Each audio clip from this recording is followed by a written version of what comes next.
We may live over 5,000 miles from Lincoln Financial Field, but what we lack in proximity, we make up for in film study. And each and every week, we'll be bringing you in-depth film breakdowns from across the pond and the Sooner State. Welcome to On the Shane Page. I'm your host, Shane Haff. You can follow me on Twitter at Shane Haff NFL, and I'm joined by BGN's own Jonny Page. Give him a follow on Twitter at JohnnyPage9. Johnny, how are you doing this evening? I am very well. I feel like weeks like this split the people that watch every play and the people that watch the highlights, because anyone who watches every play knows that despite me being a huge fan and celebrating Jake Elliott's field goal extremely, extremely loudly at 7 a.m., there's a part of you that thinks, overtime. Because as much as I loved making the kick, 10 seconds later, every time I'm watching a play, I'm thinking, that's another 45 seconds. That's another 45 seconds. And the defense was draining this week. It was an interesting game. But yeah, you can really tell who watches the film by the way they always start a podcast by saying, that's a long week. Overtime was great. Very, very glad the Eagles won. If we could do it in regulation in the future, that'd be massively appreciated to my work-life balance this week. Maybe with some of those ball control drives too. It takes me so much longer to watch defense than offense. And when your defense is on the field for 96 snaps, man, it's a lot of film. But we grinded all the film. We're going to get into it all. Before we do that, though, just want to mention ratings, reviews are very helpful for the show. If you guys would leave us a 5-star review on Apple Podcasts and mention our show in the review, that would be very helpful. We do have a review from Friends with Pods, and now, to be fair, they said that they look forward to Brandon and Jimmy's pod every week. And they did say in a parentheses at the end that Shane and Johnny are good too. So, priorities, we want to get bumped up to the top of those reviews, but we'll take it. Always enjoy hearing from you guys, things that you want to see us talk about in the show, especially as we trend closer and closer to the off season. But without any further ado, it is a long game. We tend to have long podcasts. Let's dive into it. And let's talk about the offense. We're each going to give you 3 takeaways from the offensive film. We'll throw to a break and come back and talk defense. So, Johnny, I'll throw it to you here first. What was your first takeaway watching the offense on film? So, as is becoming a custom for me, I'm going to talk about run game to begin with this week.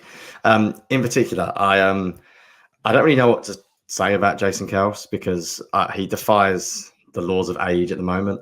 I honestly think he's playing as well as I've ever seen him play. And we talk about retirement every year, and I don't want to get ahead of myself, but unless the Eagles win the Super Bowl this year, maybe he decides to go out. His body he doesn't look like he's breaking down at all. So a couple of things I wanted to talk about this week. I thought the run game was good overall. I'm always going to say I think there's room for something else with the run game, and I think I'll talk about that for a long, long time. But last week I spoke about outside zone pinball, and this week there was 2 plays that really stood out to me. So, 3 plays actually. But I'm going to start. I'm not going to do this in order because I'm going to start. It's part of my point, let's say.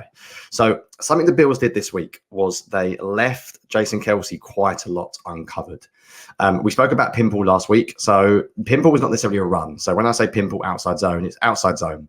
The pin and pull element comes where if Jason Kelce has got nobody on his inside shoulder, so let's say the play is being run to the left. If there's no one on the right of Jason Kelce, he can basically pull because there's nobody blocking him. The Bills are a fantastic matchup for this week because the Bills play a lot of fronts where they don't cover the center. So every time they did, and I tweeted this and I'm genuinely not joking, if a defense comes out in a nickel front with a 4-man front and they don't have Jason Kelce covered and it's 1st or 2nd and 10, I'm going to audible to pinball outside zone on nearly every play. And I don't say that to be like sarcastically. I genuinely mean it because the Eagles are so good at running this play. So first I'm going to show you what pinball sort of is, but then I also want to talk to you about what happens if the defense stops it, because there's something else Jason Kelce did in this game that was just outrageous. So I want to start with play 6 on my thread this week, which is possibly the most beautiful example of pinball outside zone you will ever see. So the Eagles are in 11 personnel. They've got 1 tight end, Jack Styles to the right-hand side. Because Jason Kelce has nobody, as I mentioned before, he is uncovered. There is nobody on his right shoulder. That means he can pull. And if you watch how well he pulls on this play, firstly, his block is ridiculous. Everyone else does their job perfectly. Jack Styles is perfect. Look at Cam Jurgens as well. So this is not just a Jason Kelce point. Cam Jurgens gets to the second level and shoves the linebacker out the way like he weighs about as much as me. If you're looking at like run game, this play it's not an exaggeration to say it's blocked perfectly. It's DeAndre Swift's huge run. I think it's his biggest run of the game. I don't honestly think you can block a play any better than this. And I don't think there's a better play the Eagles run than outside zone pin pull right now. Then they came back to it later on. So later on in the game, I believe it was, this is a lovely example of me looking through my thread. There was a play later on, which maybe I didn't tweet out this week, which is great podcasting. I was sure I tweeted out another example of Jason Kelce pulling. I guess the other example actually is on the touchdown where Jalen Herz ran at the end of the game.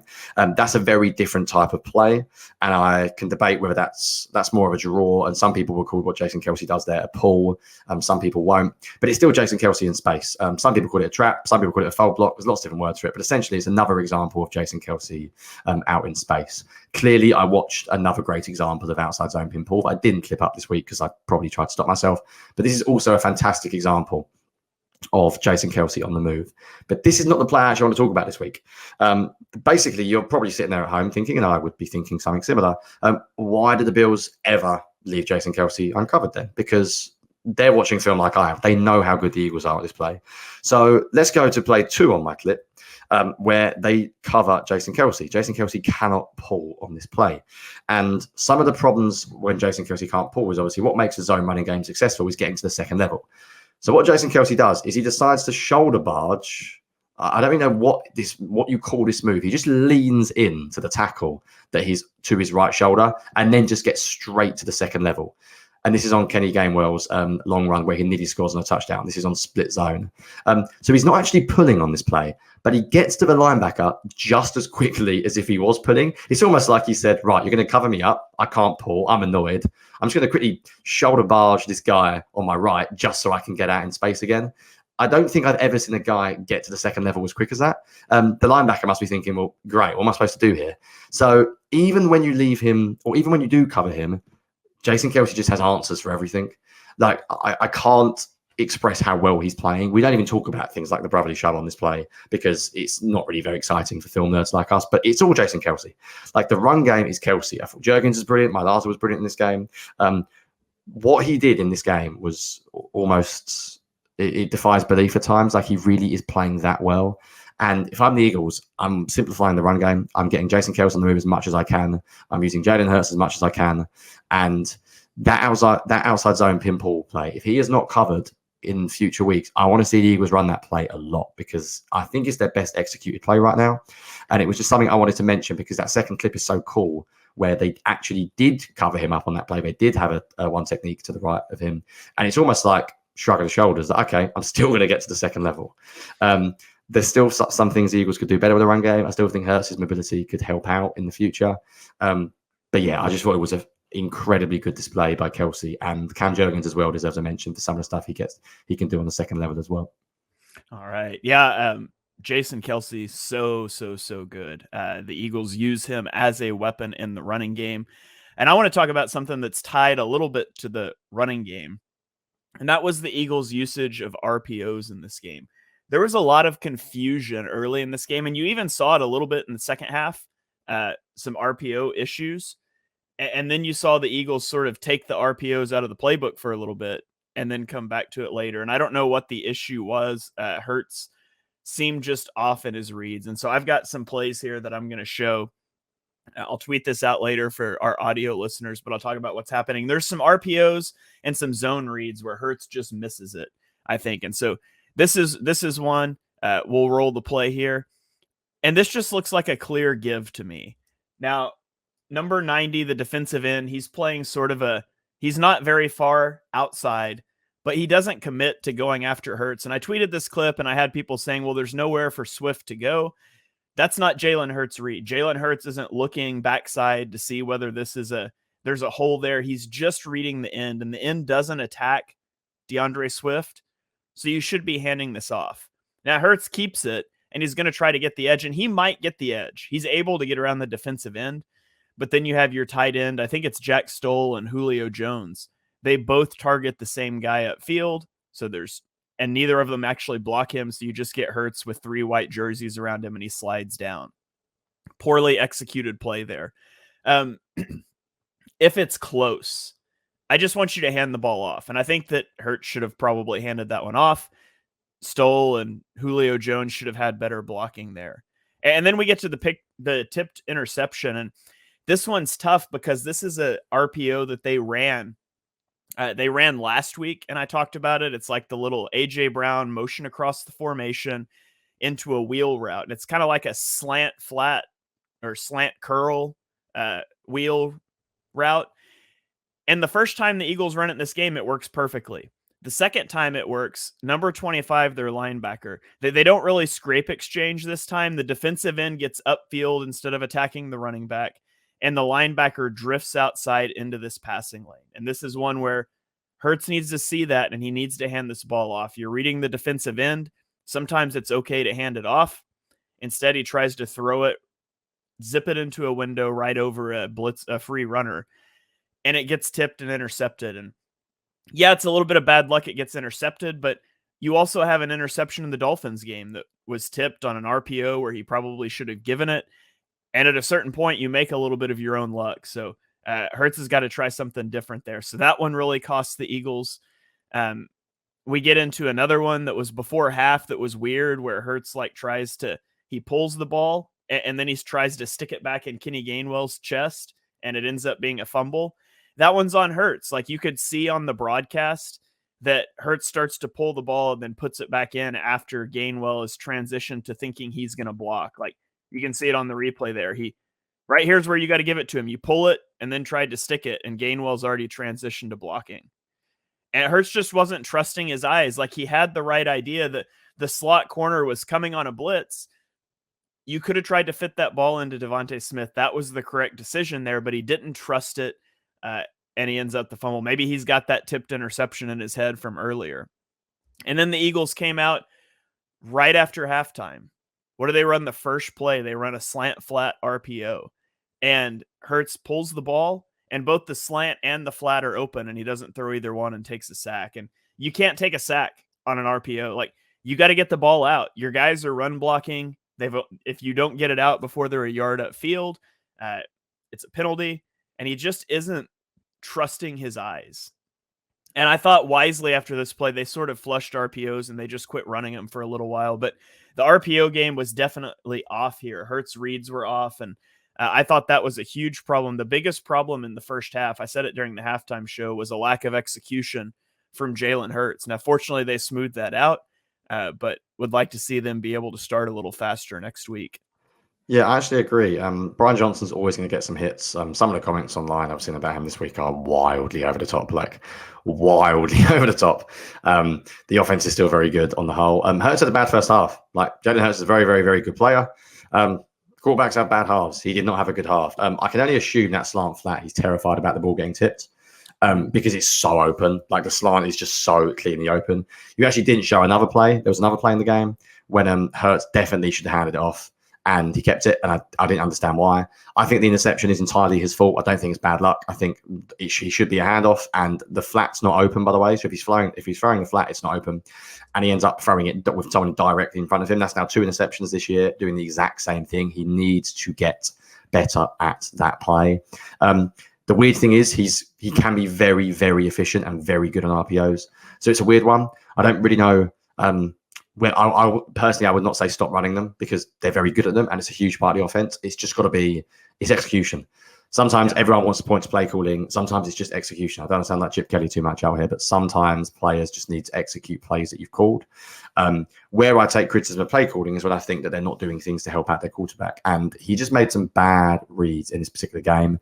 I don't think it's panic stations. I don't think it's bin them from the offense. I think it's just something that he needs to improve because there were a few that he clearly got wrong. And that slant flat, I can only assume he's got the tip pick in his head because it's about as easy as a read as you'll get in the NFL. It's man coverage, the slant, and the flat is wide open. Yeah, one more that I had on my clip and I cut it off before I showed it. This is one in the second half where it's not just him pulling it when he should give it. This time he gives it when he should have pulled it. You got a stack at the bottom of the screen. I think it's Julio Jones and Devontae Smith, and the slot corner blitzes, and they've got a bubbles tacked onto the back of this. Like, this is one where you clearly pull this out and you throw the bubble. You can see he comes, You've got Devonta Smith right here, Julio Jones to make a block, and you get Devonta in space, but he hands that one off. There's nothing there, and DeAndre Swift ends up taking like a 4-yard loss. So it wasn't just that he was trying to hand it off or that he was pulling it when he shouldn't. There was also some examples of him giving it when he shouldn't. It was just very bizarre. Yeah, I didn't have that as one of my points, but I easily could have because it was very, very similar. Because there were some comments about Brian Johnson this week, I thought I'd make my second point, and actually both our second points. So as a pull behind the curtains, we've said this every week, we don't necessarily talk before the show. So our second point ended up being it was literally word for word the same. I wanted to talk about play sequencing this week. So I wanted to talk about long-term play sequencing, not just short-term, and I think you might get into some of the calls as well if we don't double up too much. Something that I think is really good about Brian Johnson this year is that he's bringing in plays that we've seen from previous weeks and then running stuff off them, which I think is really cool. So if you remember, if you listened last week, I spoke about the fact the Eagles randomly went under center for a single snap 2 weeks ago, and they ran the ball to Rashard Penny. Then last week they went under center twice, and one of them was for a standard carry, and the second one was to a sort of a jet sweep to DeAndre Swift. So this week, what did they do? If you look at play 4 on my film thread, the Eagles went under center once again from pony personnel, because every time the Eagles go to pony personnel, it's going to be a great play. I've accepted that by now. And this time they fake the jet sweep to DeAndre Swift. And oh my goodness, the Bills linebackers were obsessed with DeAndre Swift in motion in this game. If you ever want to know how good a player is, I think this is a good Greg Cosell-ism. Look at how other teams treat your players. It's always a very good way of telling you how good someone is. As a defense, who are you doubling? Who do defensive coordinators see as the man to take away? And I'm telling you, the Bills' defensive staff highlighted DeAndre Swift as a major problem in this game plan because they were obsessed with him in motion. I've already showed you the play earlier on about Jaylen Hertz's touchdown. That again was using the sweep or the fake jet sweep from DeAndre Swift. That might not have been a fake jet sweep, actually. Apologies. That's just a fake motion, a dummy motion. But it's still the same idea. So there's some long-term sequencing by Brian Johnson, which is really good. All you're doing is you're putting an image in a defense's head, and Shanahan's brilliant at this. You need to slow them down at this level for half a second, a quarter of a second. Just give a linebacker on a standard inside zone carry the possibility that it might not be a standard run. And just that half a second can make a big, big difference. So that was some of the long-term sequencing they did. They also had an outstanding example of short-term sequencing, which I'm going to guess, Shane, you're going to get into.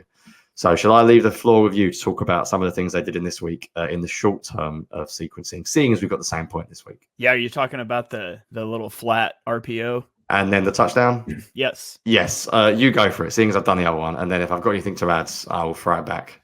Okay, so the Eagles it was 2 plays and a 3-play sequence. So the first one it's a 3rd and 2 or a 3rd and 3, I can't remember. They come out with 2 running backs in the backfield, and they're going to run a play they like to run with Goddard a lot, where they pull him behind the formation as if it's a split zone, but it's not. He releases into the flat. And then you have, on the first play, Devonta Smith is just targeting the guy that's supposed to be covering the tight end. He's just going to run at him. And so you have the option to hand it off to the running back, or you can get Jalen Herz out on the edge, which is what they do to convert this 3rd down. So you see at the snap of the ball, the defensive end is going to come down on the run play. Jalen Herz is going to get outside the pocket. Watch Devonta Smith runs at the safety. They get the ball to Jack Stoll.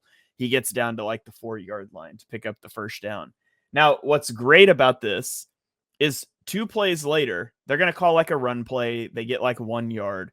But like 2 plays later, they're going to come back and they're going to run a play that looks exactly the same, except it's not. And it's going to be the touchdown to A.J. Brown. And so what I love on this play, it's a little bit different look. They start out looking at like they're in pistol.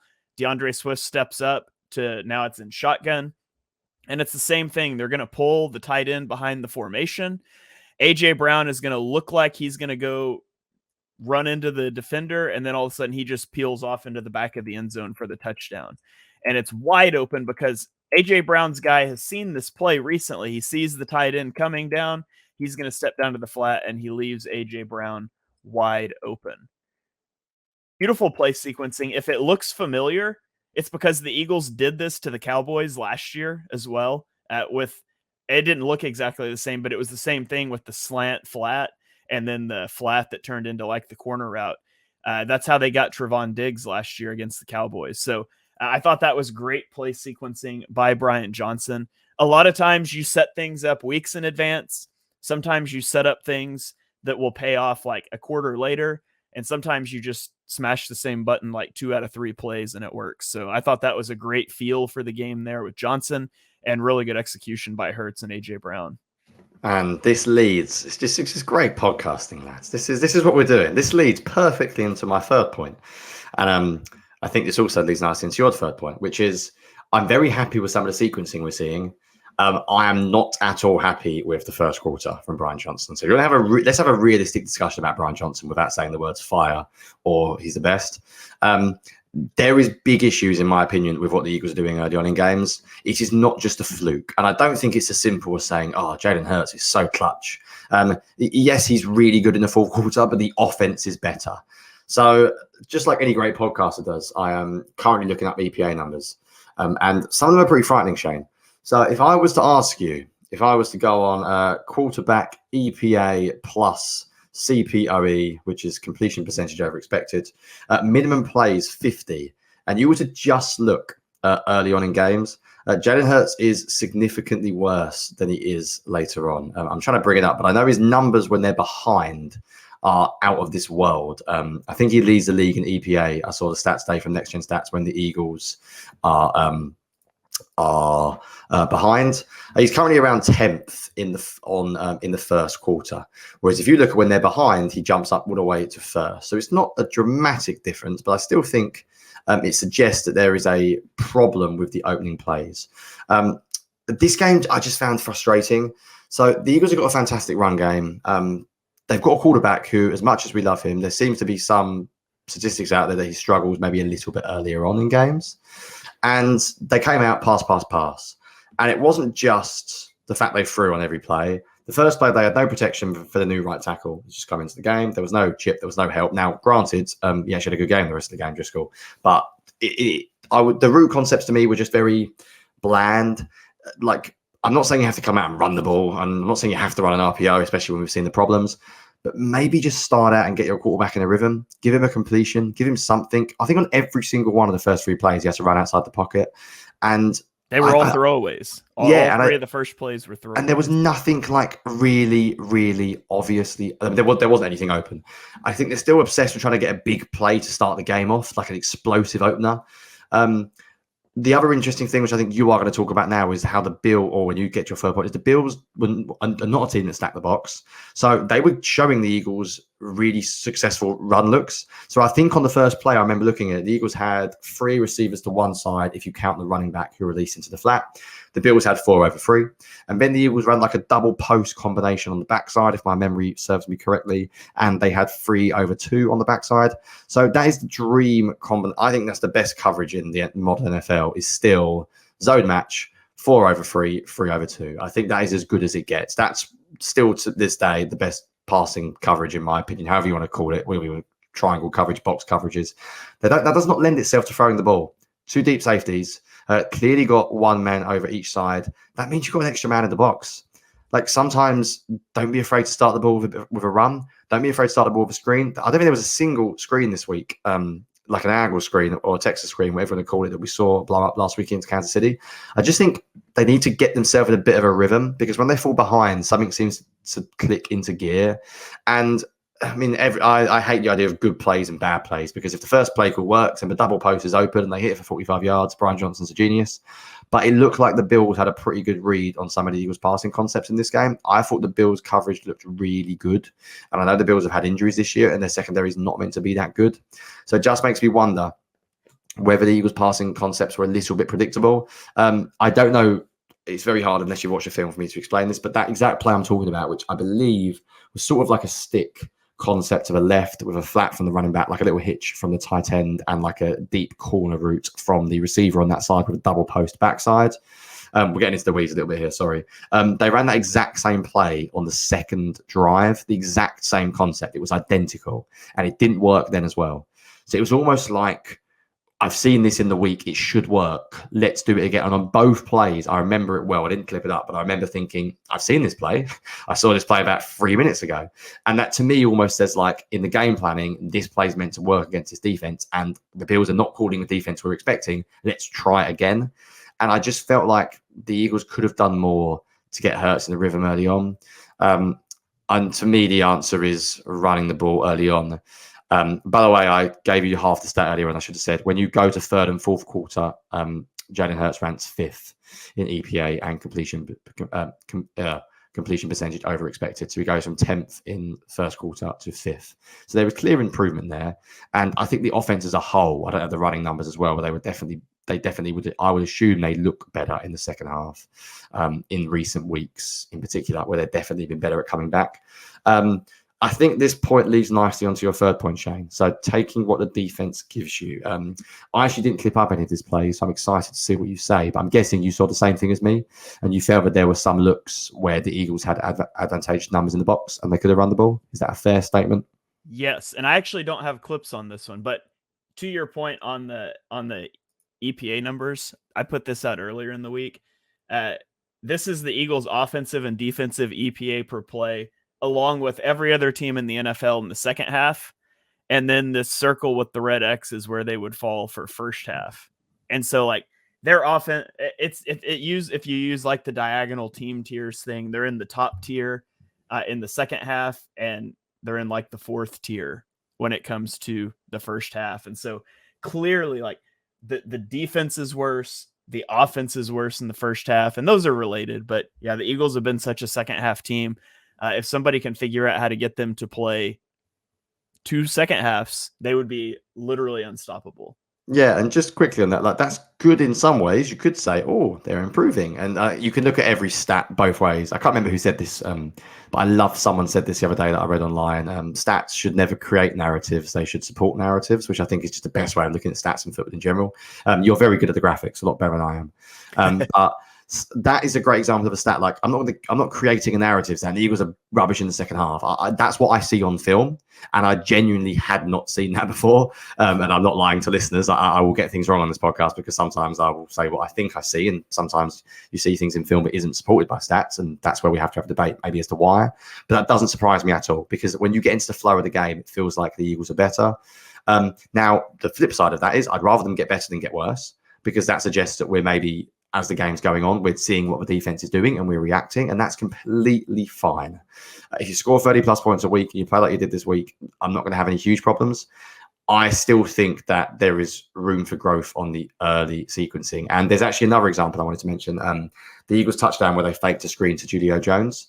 Now, earlier on in the game, they ran a screen to Julio Jones on 3rd and 14, and everyone went absolutely mental. Now, I'm okay with the argument that running it on 3rd and 14 is basically a give-up play if you're going to come back to it later on. We can have a debate about, are the Eagles too good to have a give-up play? Should they just try and complete a 3rd and 14?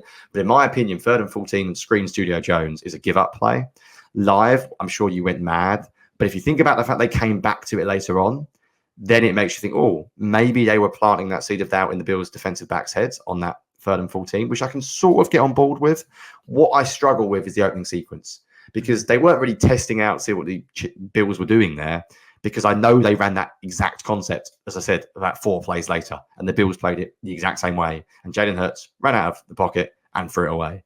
I think some of it Hertz bailed a little bit early at times this week, but I was looking down the field and there wasn't a lot of concepts that I wouldn't call like naturally, like pick routes or something easy to create easy separation or screen part. There wasn't an easy answer. He had to hold the ball because there really wasn't anywhere to go. So my complaint is more with like the opening of games. And then, yes, you can argue that the Eagles are getting better, so that's good.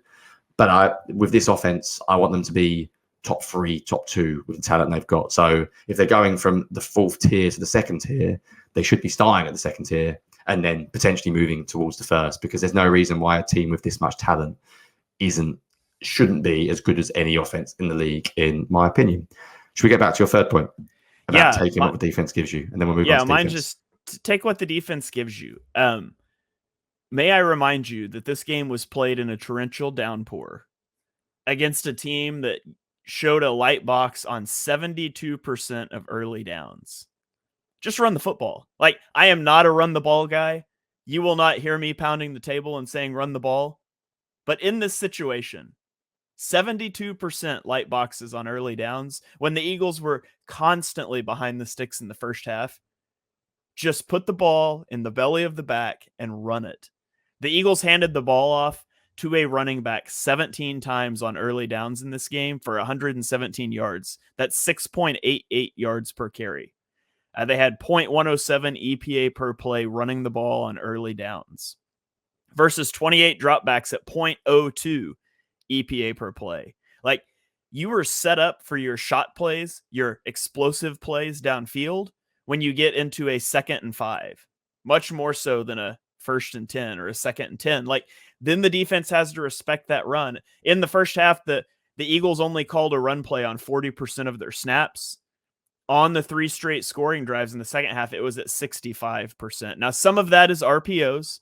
A lot of times it's Jalen Hurts making these decisions, or you're allowing the defense to dictate decisions. And if you can, if you can get into a light box count and still force them to throw by how an unblocked defensive end attacks, that's ideal. You're forcing the offense to do what you set up your defense to stop. And so that's where sometimes you need to lay off the RPOs and just run the ball. In the first half, they were running a lot of their 2x2 sets with the split zone action, and that was not working.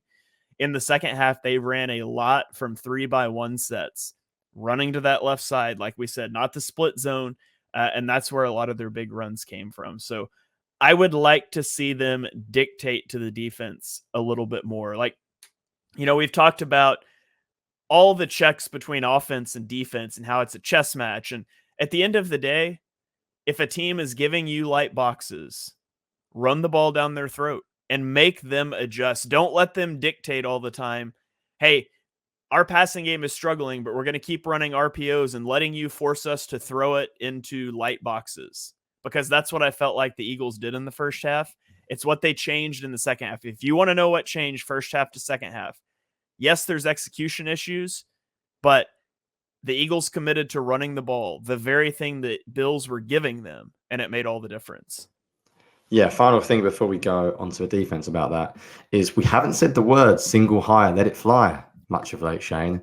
And it's because defenses aren't playing single high. We're not getting easy single high coverages on first down. Those shots to A.J. Brown are not there at the moment.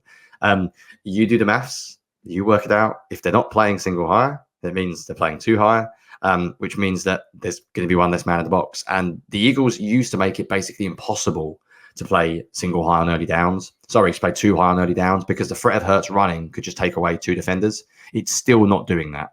You saw in that example earlier on where Hertz kept the ball. Yes, Julio Jones and the tight end Stoll had like the worst blocks of all time, but I don't think he was making it to the edge. And I think Hertz is more mobile currently, but he's not really fully mobile, and they're not getting +1 in the box in the QB run game. And if you're not getting +1 in the box in the QB run game, that means the defense is happy to commit an extra secondary defender.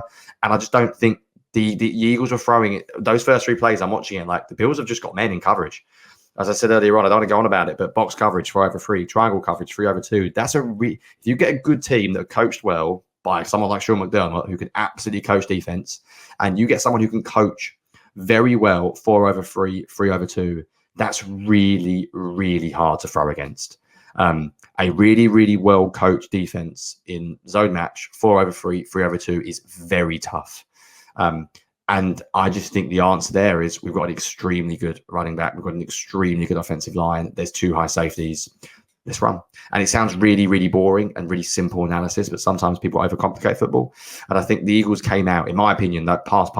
That was like they sat in the meeting room, we're going to open the game and pass.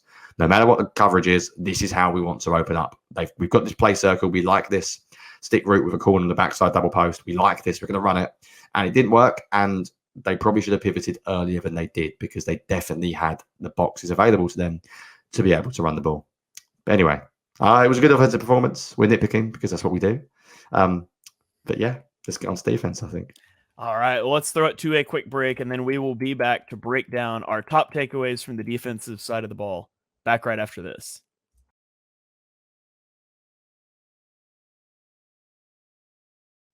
And we are back here on the Shane page, ready to nitpick the defensive side of the ball because that's what we do, right? That's what film guys do. We're going to nitpick things. We're going to see what we can see. And sometimes we're just going to talk about how incredible the opposing quarterback was because that's what is all over the film. If I had to condense my defensive takeaways into one, it would be that I liked what the Eagles defense did, and Josh Allen just played a phenomenal game. Yeah, it's I don't know, man. It's hard watching film sometimes. I'm watching the film thinking, yeah, do you know what? I think the Eagles game plan was good, but they're well coached. I mean, I go to the team stats and I say, 505 total yards, 332 passing yards, 173 rushing yards. And I'm watching it thinking, I thought they played run defense well. And then, right, Josh Allen had 8 for 91. Oh, James Cook, 16 for 43. Latavius Moe, 9 for 30. So the run defense was good. But Josh Allen, 9 for 81, 2 touchdowns. And by the way, they converted 11 of 18 third and longs in the game. Just like, man. Like, basically, we're not going to turn this into a Josh Allen podcast because it's an Eagles podcast. I think you just have to put a massive asterisk next to everything we say in that I think Josh Allen played out of his mind in this game. And there are some things you can do nothing about. The Eagles could absolutely do things better in this game. Don't get me wrong. I'm not saying the defense was great. But as I said, sometimes stats will disprove what I say because I say things based on what I see. I thought the defense played quite well. I will say, and I think you'll get into one thing, I think the pass rush is one area where they allowed Josh Allen to play well. But I do think that Josh Allen just played a heck of a game. And I think when he is on it, he is the best in the league. Like, I really do. I think when he is fully feeling himself, he is as dangerous, as aggressive as a runner, as aggressive as a passer. I don't think it gets better than him when he is really, really on top of his game. So just a massive asterisk that I thought the defense played quite well, weirdly, but you have to take everything with a pinch of salt because the opposing offense played a really, really good game in this one. Yeah, absolutely. So let's get into it. My first takeaway is just this is like at this point, it's recycling points because we've talked about it multiple times, but the defensive line rotation is really concerning. Jaylen Carter played 76 snaps in this game. His previous high was 51, so he outpaced that by 24 snaps. Jordan Davis played 62 snaps. His previous high in a game was 37, which is 25 more than his previous high. Now, the good thing you can spin off of that is, I guess his hamstring's fine. Played 62 snaps. On like that 60-second snap, we see him running down Josh Allen, which is just one of the most incredible things I've ever seen. And there's a certain point that you can't do a lot about that when Milton Williams is in concussion protocol. Fletcher Cox gets hurt. I think it was like in the second half. But on the edge, you have Hassan Reddick and Josh Sweat playing 83 and 81 snaps respectively. This isn't a preview podcast, but it isn't ideal to have played that many snaps on a short week right before you face the 49ers, who have an extra 3 days of rest from playing on Thanksgiving. The 49ers have an interior offensive line trio they're bad, like very bad. PFF has them as pass block grades of 51, 45, and 23 on the season. This is a game, and again, not a preview podcast. This is a game where the Eagles' interior pass rush needs to win quickly. They need to be able to stop the run and win quickly. And I don't know, I haven't seen an injury report if Fletcher Cox is going to be back. I would assume Milton Williams will be back off the concussion. But you've got Carter and you've got Davis coming off of career high snap counts. And that does worry me a little bit. And it doesn't just worry me for this game. This is the big one, but it worries me as the season progresses. Now, if the Eagles can win this game, they suddenly have a 95% chance as the 1 seed. And you could conceivably have a bye and still not play these guys like the last 2 or 3 weeks of the season. So you could be remarkably fresh. But it is something worth monitoring as we go down the stretch. I feel like at this point, it must be a plan. Like, I think the Eagles are almost planning around the fact they're going to be the 1 seed. I don't know. People can say it's boring. People can moan about it. It absolutely matters. Like, we see defenders that stay fresh play better down the stretch. We saw it last year with the Eagles. Sweat and Reddick were rotating a lot more than they currently are. I'm telling you, if you're a film nerd, go and watch the fourth quarter. You know, when the Bills just randomly had 3 long runs in a row.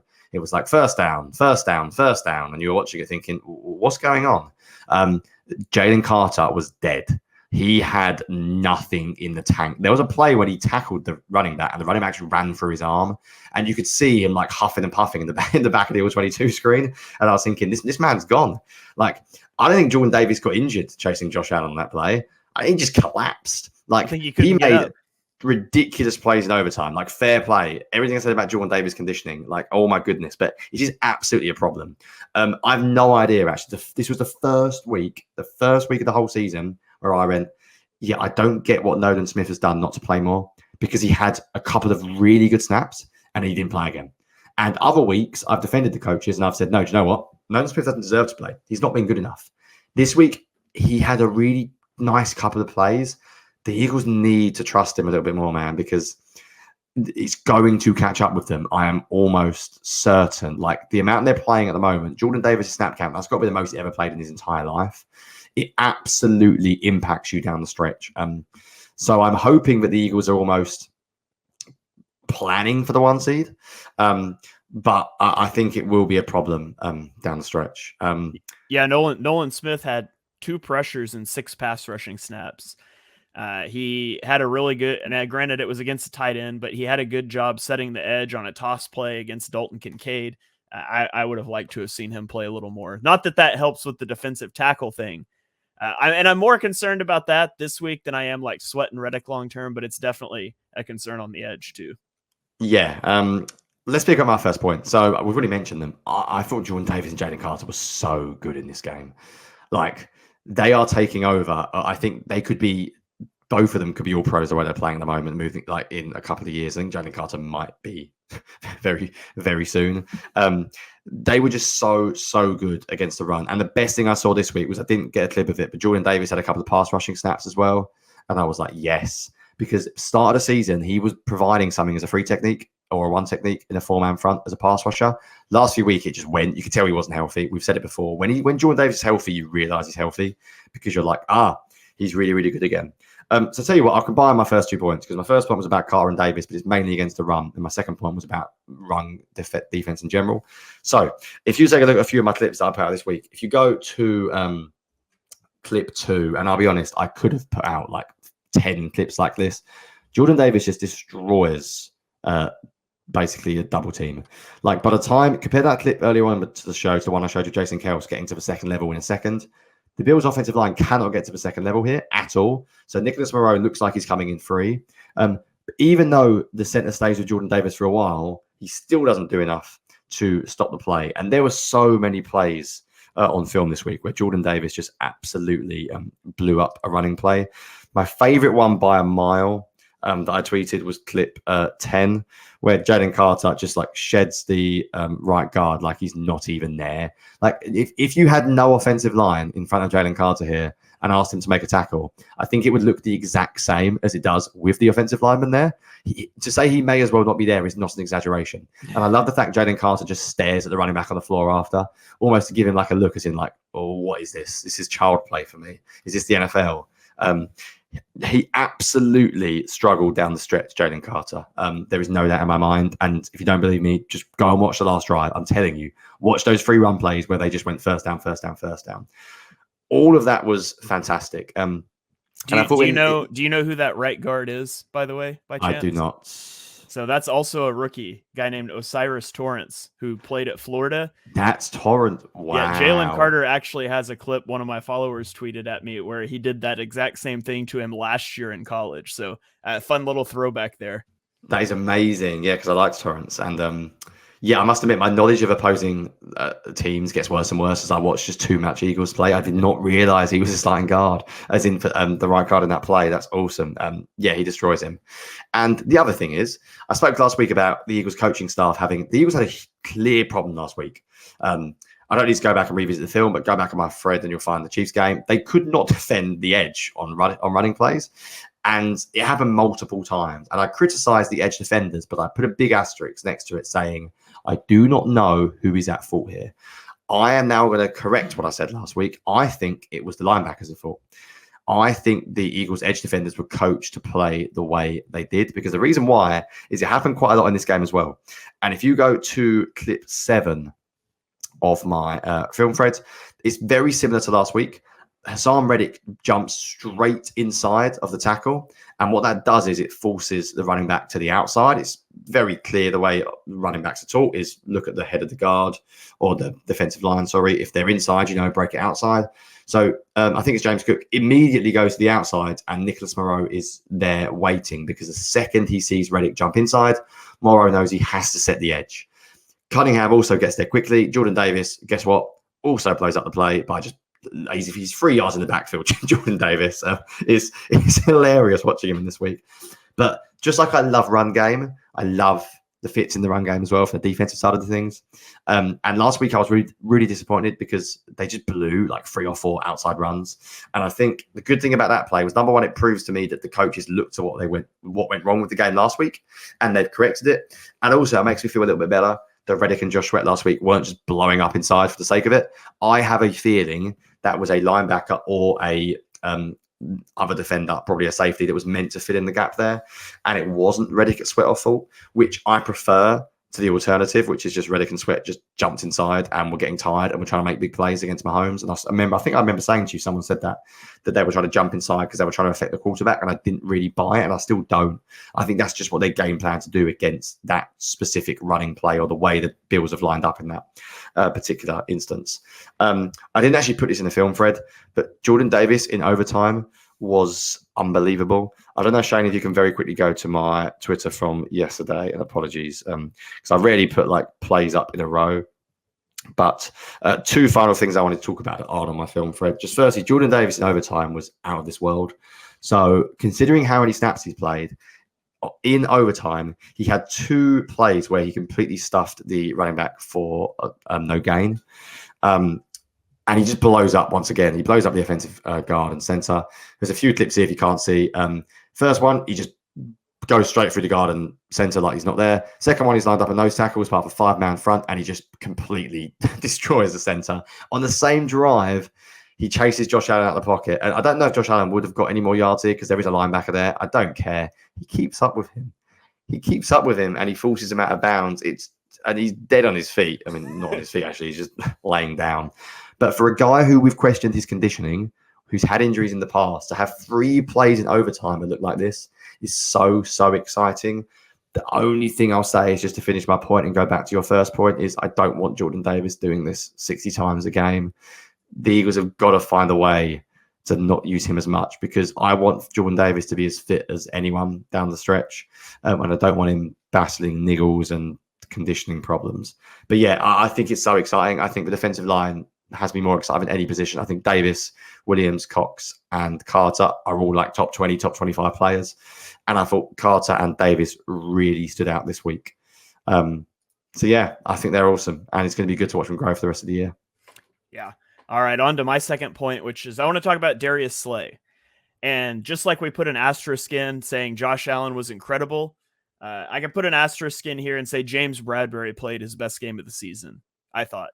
So James Bradbury trending up, hopefully. Darius Slay played really well, which again sounds crazy to say when you gave up 34 points and 500 yards, but see the aforementioned Josh Allen point. But I want to show a couple plays from Darius Slay and just talk about what's going on here. So on this first play, Slay is at the bottom of the screen. He is on an island.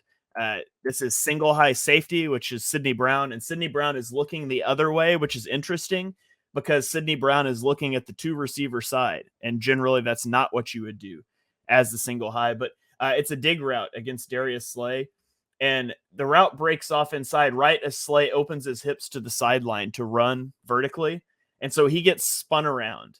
You never want to get spun around as a cornerback, but he's able to recover and stick right with this route. It's almost like he's running the route for him. And I just thought that was incredible that at his age, Darius Slay is able to spin around and stick right with the receiver there. Makes an incompletion. Really good job there. On this second one, this time he's in the slot on Stephon Diggs, which he normally doesn't play in the slot, right? Normally this season, he has played exclusively on the left side. Before the bye, he played 388 snaps on the left side versus only 83 on the right. In the 2 weeks since the bye, it's been evenly split, 76 on each side. So he's been moved side to side. He played 14 snaps in the slot this game. He's only had 16 in the slot the rest of the season combined. So they're starting to use Darius Slay to move around more.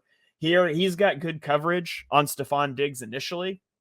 It's cover one with a spy. So you're rushing 5 guys. You've got a spy on Josh Allen, and Josh Allen just does Josh Allen things. I don't know how he gets out of this. Slay has good coverage. He gets beat on sort of a scrambled. It's not a scramble drill, but Diggs breaks that route back outside.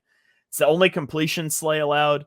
It was really good coverage. Like you expect almost every other quarterback in the league is taking a sack right there. And then the last one I wanted to talk about, he's at the bottom of the screen here, matched up with Stephon Diggs, who is going to run like a little double move.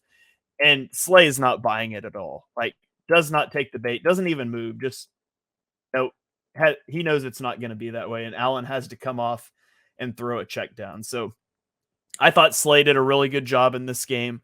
I thought it was probably Slay's best game of the year. I also thought it was probably Bradbury's best game of the year, which again sounds insane to say in this game. When you gave up that in a rainstorm, I thought they were really good. And I think that bodes well for the season moving forward. It's mad, this, isn't it? I had the exact same thought. I think I tweeted it in my first clip. I said this was Bradbury's best game or one of his best games. I didn't want to give Bradbury a contract last year. I'm fully open with that. Can't lie. You can go and read my film review of him when I said I wouldn't give him another contract. For some of the reasons we've seen this year, Slay and Bradbury had their best games, and that's really, really exciting because the rest of the secondary looks quite good at the moment. I think the way they're using Byard, and actually this links to my third point now. So my third point was about the Eagles man coverage. I think the way they're using Byard as like a tight end eraser type in man coverage is not actually really what he's best at. And I think he is going to get beat a bit by really good tight ends. I think actually he's better in zone, in particular in the red zone, which is what I saw when I sort of studied him. But I think the rest of the secondary is coming across pretty nicely. They'll get Justin Evans back soon, which I think will help. They're doing some weird thing with Eli Ricks and Bradley Roby on first and third down. I don't really get it, but Roby's basically playing first and second down only. I assume some of it's just to keep Ricks fresh as well. And I guess Roby's better at some run fits they do on early downs. I'm guessing there's some reason there. But I don't really know how to feel about the Eagles in coverage because I'm sorry, I like Jonathan Gannon, some of his stuff he did, I said it. And I sort of still wish the Eagles ran a little bit more zone match than they do. They run some quite predictable man coverage, and I still find it quite difficult to fully buy into their pass defense because of it. So the 2 examples I want to give you where I'm still I'm unsure.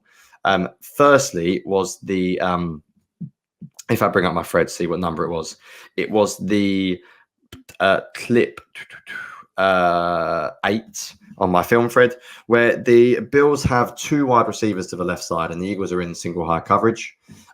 Both cornerbacks are so close to the line of scrimmage. Now, I'm not a defensive coach. I've obviously watched a lot about why quarterbacks play in a certain place. And when you watch generic videos, loads of coaches I've always listened to have always said, don't line them up in an even split. Don't line them up on the same line. Because basically, you just lend yourself to being picked really easily.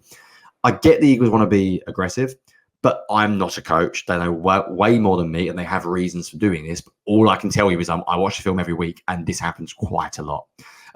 This is why they have problems with stacks and bunches. By the way, in this game, they had a few more problems with stacks and bunches in man coverage. I can't remember the exact play, but they had a few. So it was just a little bit, I'm a little bit confused about the Eagles man coverage at times. And then if you go back to the play that basically won them the game, I guess you could say that, where Josh Allen and Gabe Davis had a complete miscommunication. Clip 12 of my thread. I mean, this would have cost the Eagles the game. We'd be having a very different chat online this week if the Eagles lose because the Bills score a touchdown. I don't mind bringing pressure against Josh Allen. I think the Eagles defense is going to live by the sword and die by the sword this year. It's very different to Jonathan Gannon. Very different. But once again, it's standard 2-on-2 man coverage. And I think Slay's been told, I know he's been told because he tweeted it to people who moaned at him, saying that when we send an all-out blitz, sit on the short to intermediate routes. Now, I'm not going to say that NFL players shouldn't tweak their thoughts, but I know that that's what the Eagles are coached to do. And you can bet other teams have seen it, if not by film, because Slay said it. And basically, if you think the Eagles are going to run pressure, get one of these routes down the field. Run some sort of crossover, some sort of scissors concept, or because Slay is clearly playing high. there's also, I don't know if a lot of people have even seen this, there's a little bit of miscommunication between Slay and the corner at the top of the screen, as you can tell, like the fact that Slay is running behind him. But I wonder how many people have actually looked at the bottom of the screen here as well. And there's also a bit of miscommunication here as well. So if you look at the bottom of the screen on this exact same play, both the cornerbacks sort of take the outside receiver. Now, you might think, well, yeah, it's 3rd and 9 or whatever it was, so that's okay. You don't need to cover the flat. But if Josh Allen just threw this play to the flat route and they get 6 or 7 yards, they're probably going for it on 4th down. So I still have worries about the Eagles' man coverage. I think it looks so predictable when they do it at times. I think they could disguise their man coverage better. And I think when they send these all-out blitzes, their man coverage seems to be a little bit, I mean, I'm talking a stupid point. Of course, it's risky. And if you want to say, well, they made a bad throw, but at the end of the day, that play should be completed. Like, that's a miscommunication. That's nothing to do with the defense. That was a pure miscommunication. I think it's on the receiver because I think normally you're told to run inside on those particular plays, but it's very hard to tell. I know the receiver breaks to the outside, and we always look at the reactions, don't we? And Josh Allen looks angry live, which means I'm more inclined to put it on the receiver. I just normally think the quarterbacks are probably the smart guys in the room on those kind of plays because they have to be. So I normally look towards blaming the receiver. But that play should have cost the Eagles the game, and I think there'd be questions about why, once again, the Eagles cornerbacks had problems dealing with a 2 receiver set. So, yeah, my final point for today will be I was weirdly happy with the Eagles' defensive coverage somehow, despite the fact they gave up 500 passing yards. But I thought Slay and Bradbury were really good. I just have a couple of concerns still about the way the Eagles use man coverage. I don't think it suits some of their players like Bayard either. And I think it could come back to haunt them a little bit in the future. Yeah, here's one more that I clipped up talking about what you're talking about. You've got 2 guys up on the line of scrimmage. I think this was really early in the game. And they just run a little rub route to get someone wide open to the flat, just like you were talking about on that previous one, because they're at the same depth and you just sort of run into each other. So just another example that I saw that I happen to have there. It's interesting that you brought up the final play because that's what I'm going to talk about. And I might disagree with you a little bit. Cool. So let's do it. We don't disagree much, so go for it. Yeah, so I liked how the Eagles came out on this 3rd and 9. And here's why. We've talked before about how much I love empty offensively because of the issues it gives the defense. It spreads you out. It forces you to declare what you're doing. What the Bills had done is they had gotten an empty earlier in the game, and then they just ran the ball with Josh Allen. And Josh Allen's so hard to bring down. It's the same reason the Eagles like to do it. It's what the Eagles ultimately win the game on, is motioning out to empty to an advantageous look. And so I think 3rd and 9 in this situation, you have got to be +1 in the box. If you go, if you play your cover 1 man or something like that, and you've got a safety up here, you're taking a guy out of the box, you cannot be 5-on-5 in the box. And so I liked the decision to bring the all-out pressure. Cover 0 blitz. We're going to send 6. You're not going to run the ball on us, and you're not going to have all day to sit back there and navigate around our pass rush because we stayed in zone coverage. So I liked the decision here. I thought it made sense given the way the Bills had played, but it shows why I love empty so much, because even sitting here watching this live, like, it's very obvious before the snap what the Eagles are doing. Like, this is as clear a cover 0 look as you're going to get pre-snap. And I'm just like sweating bullets watching this live. It's like, I know what's about to happen. Josh Allen knows what's about to happen. Everybody knows what's about to happen, but that's the quandary that cover 0 puts you in. And here it works out. And the corners at the top, they pass this route off. So the outside receiver starts to break in. They exchange guys. All of a sudden, Darius Slay is on the inside. I've seen a lot of people say that the receivers should be breaking over the middle here because it's cover 0. That's what I guessed, but I don't know. Yeah, I disagree, because breaking over the middle, he's going against his leverage. Like, I can see why he goes outside. That's where he's got leverage. That's where the throw's open. I can also see why Josh Allen puts the ball over the middle. So I think it's, somebody asked me when I put this play out whose fault it is. And I was like, I think it's just a miscommunication, but I see why both guys did what they did. But again, if you're not sending cover 0, if Josh Allen can hang on to that ball for a quarter of a second more and has time to see, like he's trying to throw it before the break happens. If he can hold on to that a quarter second more, it's a touchdown and you lose the game. And so that is why you bring that pressure. Like you said it, the Eagles defense is going to live by the sword and they're going to die by the sword at times. And they're not a blitz happy team either, but they're not afraid to bring one in those big situations. And that is one thing that I like. Like the Bills had dominated in the second half offensively. The Eagles had too. I like that in this key moment, they decided to dictate to the offense. Like, you're going to go empty. We're going to rush 6. You're not going to have time. You're going to have to make a play fast. And I think speeding that up was probably the right call there. So that was kind of my take on that play. And that was actually my last point. I wanted to talk about the quandary that empty puts you in from a defensive perspective, because I've talked about it offensively a lot. I personally, I liked what the Eagles did there. Yeah, I mean, but then with two final things, I think. Firstly, this is why watching film takes time, because it's no exaggeration to say that I could watch that play for 20 minutes and continue to go back and forth. I hate to ruin the argument at the end, but I do agree with you. So I like the play call. I would rather, and maybe it's controversial, but this is, and how many times have you heard me on my articles or this podcast say about aggressiveness? I would rather be aggressive and lose than die passively. I could not deal with Josh Allen running against zone coverage again and winning the game that way. Like, that would kill me. So I'm okay with playing that. That play is where I agree with you is actually, maybe I didn't explain myself too well. That play particularly is not the one that I have the issue with in man coverage. Like, I'm sort of okay with that. If you're going to run cover 0, you've got no choice but to be in man coverage. And actually, I don't like the slow blitzes where you send like a safety from deep. So I'm okay being like, we're going to blitz you. End of. That's fine by me. It was other plays in the game. It was mainly the one where they were lined up next to each other, but that wasn't the only play. It's mainly just in general, I think the Eagles man coverage leaves me a little bit nervy. It wasn't that particular one I had a problem with. In some ways, I quite like the fact they passed off the routes. But at the end of the day, I think Slay looks a little bit unsettled. I don't think he was fully prepared for what was going on, and I think he got beat because of it. But I also know, because he said he is coached, that when they said all that blitz, not to worry about the vertical route. So unless they change their mind, I think we will see him sit on that short to intermediate zone in general.